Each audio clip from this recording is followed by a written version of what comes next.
అతి పరిశుద్ధుడా స్తుతి నైవేద్యము నీకే అర్పించి కీర్తింతును.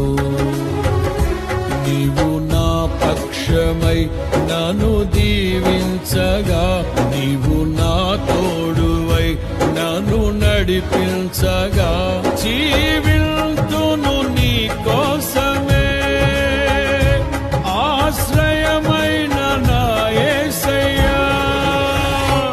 అతి పరిశుద్ధుడా స్తుతి నైవేద్యము నీకే అర్పించి కీర్తింతును. అతి పరిశుద్ధుడా స్తుతి నైవేద్యము నీకే అర్పించి కీర్తింతును.